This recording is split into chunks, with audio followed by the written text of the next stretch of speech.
आता राहिले इतर देवाच्या बाबतीत कसं आहे, त्याला साधना करावं लागतं तेव्हा मग देव कसं म्हणतो.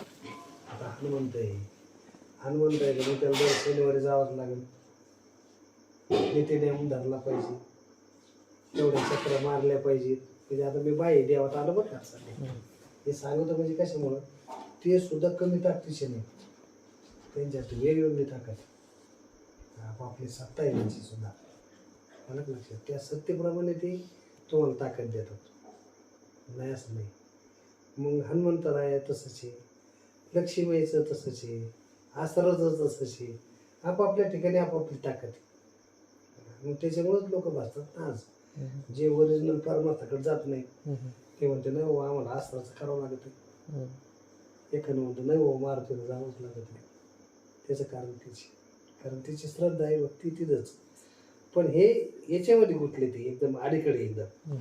पण ज्याला खरं कळलंय की संत मंडळी कुठं ते पोहोचली ती कशी, त्याने तर तिथपर्यंत जायला पाहिजे ना. त्यांना कळलं ते कसं काय जाणार. पण ज्याला समजलंय एम ए नाही त्याची पुढं पीजी झाली मग तर जावंच लागेल ना, पीजीचा अभ्यास करावा लागेल असं. आई उन्मनी म्हणजे आपल्याकडे शेवटचे बोर्ड आहे आपलं लास्ट असं लोकांची ऍडमिशनच व्हायला त्याचा विचारच नाही ना, ते जायगर होते त्यांना त्यातलं कळा ना. मला माहित नव्हतं. पण याच्यामध्ये कसं झालं की जे लोक खूप मंत्र शिकतात ना, तर मग ते हनुमंताचे मंत्र हे करतात.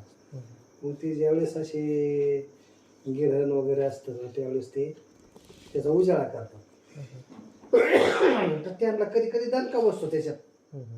म्हणजे मारुती सुद्धा चुकीवर दणका देतोय तो.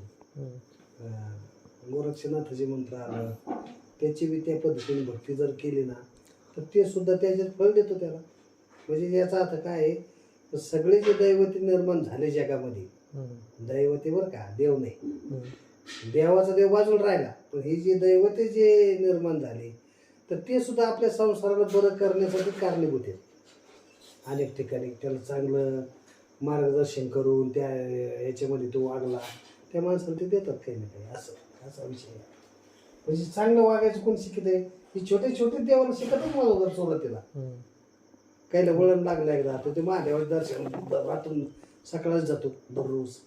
वळण लागतात मोठा देव माहित होतो ना, या काही थोडाच माहिती होता. मार्ग सापडतो असं असतं. म्हणून हे बालवडीत जाणं बी पक्क राहत आहे. पण आता आपण लई पुढे आलो त्याच्यामुळे पुढचंच पाहिजे आपल्याला, असा विषय आहे.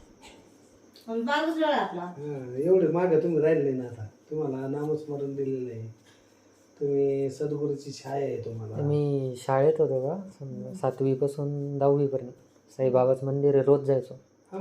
आता 2 वर्ष झाली गेलोच नाही मी अजून. ते मग त्याचं पुण्य तुम्हाला इकडे आलं ना, त्याची शोकेश येतं ना आपाप. ती लिंक लागली मला इथं. अशाच गोष्टी असतात जीवनामध्ये.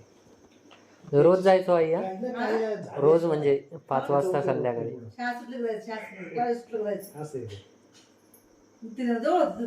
बाजूलाच आहे ना आपल्या घरात.